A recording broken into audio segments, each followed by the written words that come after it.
El millor residu no és el que es recicla, sinó el que no es produeix. I una bona manera de no produir residus és aprendre a reutilitzar en lloc de llançar. Sovint a casa tenim un munt de coses que, mirades amb uns altres ulls i una mica d'imaginació, podem reaprofitar de formes originals i divertides, en lloc d'anar per al contenidor o a la deixalleria. Avui ens ensenyaran a reutilitzar objectes o materials que tenim a casa. Trossos de robes i teles que es poden convertir en els objectes més diversos, des de bosses fins a cobrellits o plantes per decorar la casa.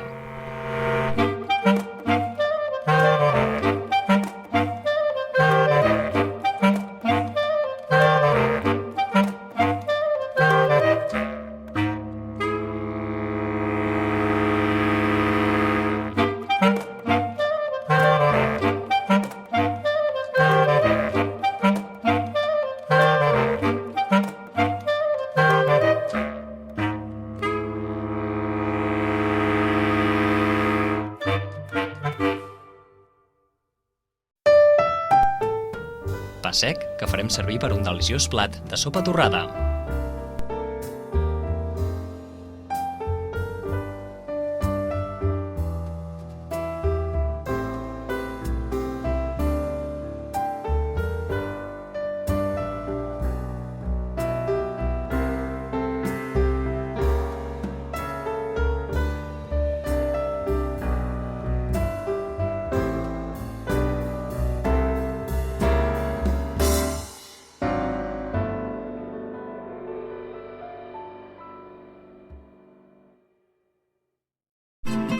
Taps de suro, llaunes i xapes que es transformen en peces úniques de joieria.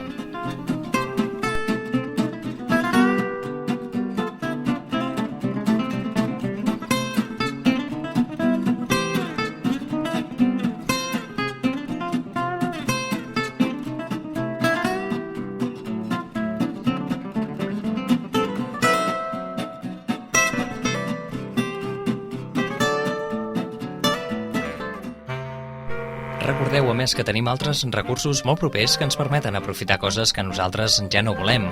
És el cas dels contenidors de recollida de roba en bon estat, que es revenen en botigues de segona mà, amb un objectiu ambiental i també d'inserció laboral. Cada any, cada persona produeix entre 7 i 10 quilos de residus tèxtils i sabates. La seva recollida selectiva per la revalorització és una manera d'ampliar la vida útil de la roba i el calçat i una aposta per fomentar la reutilització i la reducció de residus.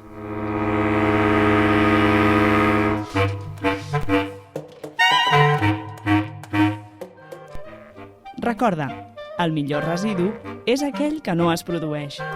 Al Bages, tots reciclem.